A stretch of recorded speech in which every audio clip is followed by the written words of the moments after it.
ایک صحابی ہیں، اسلام لاتے ہیں، اسلام اشہد ان لا الہ الا اللہ واشہد ان محمدن عبدہ ورسولہ، کلمہ پڑھتے ہیں اور مسلمان ہو جاتے ہیں۔ نام ہے ان کا مرثد ابن ابی مرثد غنوی، نام ہے ان کا مرثد ابن ابی مرثد غنوی۔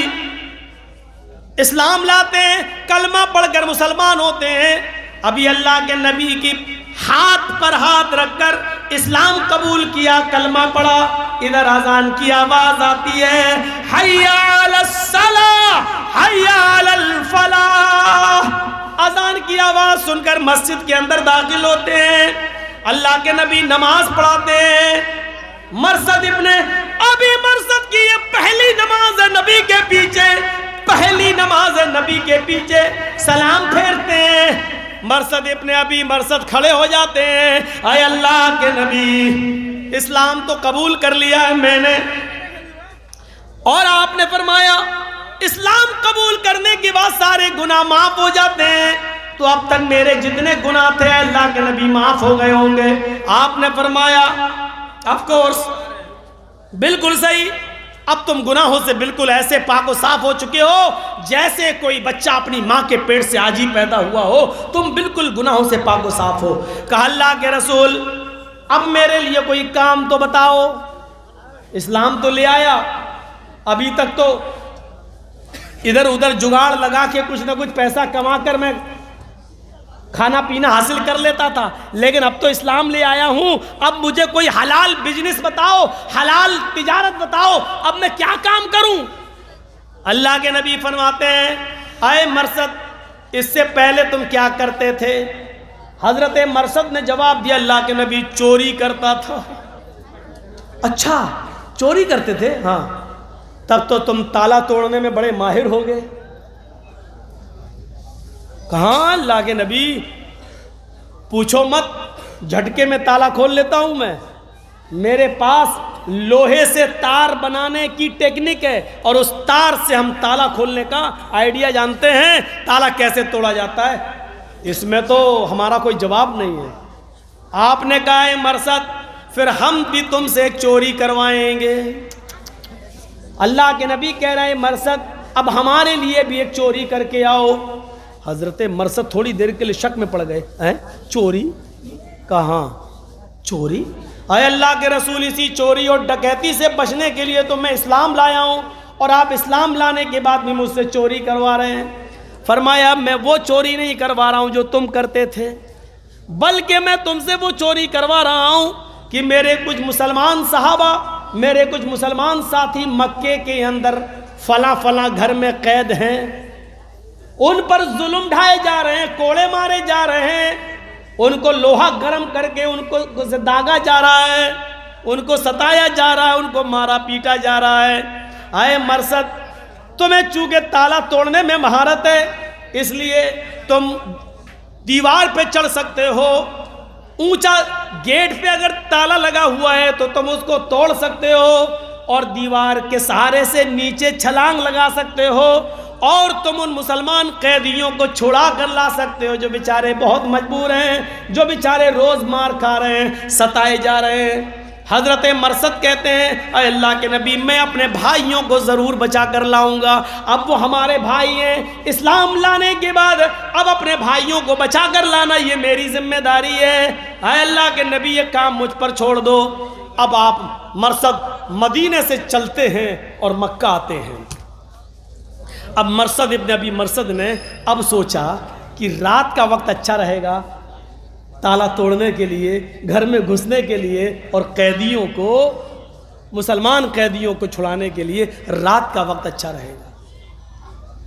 رات جب بالکل اندھیری ہو گئی، پوری اندھیری طریقے سے چھا گئی، تب یہ نکلتے ہیں، اور جس جگہ روم تھا، کمرہ تھا بیابان صحرا جنگل میں جہاں ان قیدیوں کو رکھا گیا تھا، حضرت مرثد وہیں پہنچ جاتے ہیں اور بالکل اس گھر کے قریب ہو جاتے ہیں۔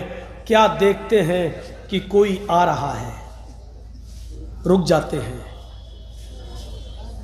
اس عورت نے بھی دیکھا اس گھر کے پاس کوئی کھڑا ہے، یہ بھی قریب آتی ہے، مرثد اس کا انتظار کرتے ہیں کہ یہ گزر جائے، لیکن مرثد کو نظر آیا یہ کوئی آدمی نہیں ہے، کوئی عورت ہے جو رات کے اندھیرے میں چلی آ رہی ہے۔ جیسے وہ تھوڑا سا اور قریب آتی ہے، حضرت مرثد اس کو پہچان جاتے ہیں کہ یہ تو میری گرل فرینڈ رہ چکی ہے، یہ تو میری دوست رہ چکی ہے، اس کے ساتھ تو میں نے بڑی رنگ رلیاں منائی ہیں جب میں حالت کفر میں تھا، یہ تو میری محبوبہ رہ چکی ہے۔ ہم اپنے موجودہ زمانے کے لحاظ سے جملے بول رہے ہیں، یہ تو میری ڈارلنگ رہ چکی ہے، میری محبوبہ رہ چکی ہے، اور وہ بھی پہچان گئی، کہتی ہے مرثد تم؟ مرثد نے کہا اے ناق تو؟ دونوں ملتے ہیں، اناق نے ہاتھ پکڑ لیا، آئے مرثد زمانہ ہو گیا، کتنے سال گزر گئے، میں تمہاری محبت کو تڑپ گئی ہوں، تمہاری محبت سے ناشنا ہو چکی ہوں، چلو آؤ آؤ ہمارے پاس سارے انتظام ہیں، گھر میں میں اکیلی ہوں، تمہیں کوئی ٹچ بھی کرنے والا نہیں ہے، آؤ ہم دونوں پرانی یادیں تازہ کریں اور ایک دوسرے کے دل میں سما جائیں، چلو آؤ۔ مرثد اسلام لا چکے ہیں، اللہ کے نبی صلی اللہ علیہ وسلم نے فرمایا کہ اے مرثد اب تک تم نے جتنے گناہ کیے سب معاف۔ مرثد نے کہا تھا اللہ کے نبی اب آج کے بعد اگر کوئی گناہ ہو جائے تو اللہ کے نبی نے اسی مسجد میں کہا تھا کہ اللہ آج کے بعد تمہیں گناہ کی توفیق ہی نہیں دے گا۔ مرثد نے دیکھا کہ اناق میرا ہاتھ پکڑے ہوئے اور مجھے برائی کے لیے کھینچ رہی ہے اور تنہائی کی وہ یادیں پھر تازہ کرنا چاہتی ہے، لیکن میں اسلام لا چکا ہوں اور یہ میرے لیے ابھی حلال نہیں ہے، یہ میری بیوی نہیں ہے، یہ حرام عورت ہے، اور اس نے میرا دائنا ہاتھ پکڑ لیا ہے، کھینچ رہی ہے، ایک حرام عورت میرا دائنا ہاتھ پکڑے ہوئے اور یہ ہاتھ جناب محمد رسول اللہ کے ہاتھ کو چھو چکا ہے۔ اے مرثد یہ تیری کیسی غیرت ہے؟ نبی اکرم صلی اللہ علیہ وسلم کے ہاتھ کو ٹچ کرنے کے بعد، نبی اکرم سے مصافحہ کرنے کے بعد ایک حرام عورت کے ہاتھ میں تو نے ہاتھ کیسے دے دیا؟ مرثد نے وہ ہاتھ پکڑا اور اناق کے ہاتھ کو جھڑک دیا اور کہنے لگے اے اناق دور ہو جا مجھ سے، اے اناق چلی جا یہاں سے، میرے ان ہاتھوں کو چھونے کی کوشش مت کر۔ اے اناق ان ہاتھوں نے جناب محمد رسول اللہ کے ہاتھوں کو چھو لیا ہے، اب یہ کسی حرام چیز کو نہیں پکڑ سکتے ہیں، یہ کسی حرام چیز کو نہیں چھو سکتے ہیں۔ اناق کہتی ہے اچھا اسلام لا چکے ہو؟ ہاں۔ آئے مرثد ابھی تک نہیں دیکھا تھا، صبر تھا مجھے، جب دیکھ چکی تو اب صبر کا پیمانہ لبریز ہو چکا ہے، آج کی رات تجھے میرے ساتھ گزارنا ہی پڑے گا۔ مرثد کا چہرہ اپنی طرف گھمایا، میری آنکھوں میں آنکھیں ڈالو۔ آئے مرثد کیا میرا حسن مٹ گیا؟ کیا میری جوانی ختم ہو گئی؟ کیا میرے اندر وہ شرارت موجود نہیں ہے جو اس سے پہلے تم دیکھ چکے ہو؟ اے مرثد کیوں میری جوانی کو تڑپا رہے ہو؟ مرثد نے اپنی آنکھیں گھما لی اور کہا اناق اب میں تجھے دیکھ بھی نہیں سکتا، کیونکہ میری آنکھوں نے جناب محمد رسول اللہ کے چہرے کو دیکھ لیا ہے، اب یہ کسی حرام عورت کو نہیں دیکھ سکتے ہیں۔ آئے اناق ہٹا لے اپنے آپ کو مجھ سے دور کر لے، مجھے گناہ کرنے پر مجبور مت کر، میں نے محمد رسول اللہ سے وعدہ کیا ہے، اور اللہ کے رسول نے بھی بھری محفل میں مسجد میں کہا تھا کہ آج کے بعد اللہ تمہیں گناہ کی توفیق ہی نہیں دے گا۔ اناق کہتی ہے تو پھر میں شور مچاتی ہوں۔ پھر اناق نے شور مچانا شروع کر دیا، لوگو آؤ آؤ، برے ارادے سے ایک آدمی میرا پیچھا کر رہا، مجھے بچاؤ۔ مرثد نے سوچا یہ تو مر گیا، آج کتنا امتحان سے گزرنا پڑتا ہے، غلط کام کے لیے بلا رہی ہے، چلے جاؤ تو کوئی مشکل نہیں ہے، اور بچ رہے ہیں تو کتنے امتحان ہیں۔ وہ چلا رہی ہے یہ میرے ساتھ غلط کام کرنا چاہتا ہے۔ مرثد کہتے ہیں میں بھاگا اور بھاگتے ہوئے ایک جھاڑی کے اندر چھپ گیا۔ کچھ دیر کے بعد میں نے دیکھا کہ کچھ لوگ ڈھونڈتے ہوئے جھاڑی کے پاس بھی آ گئے،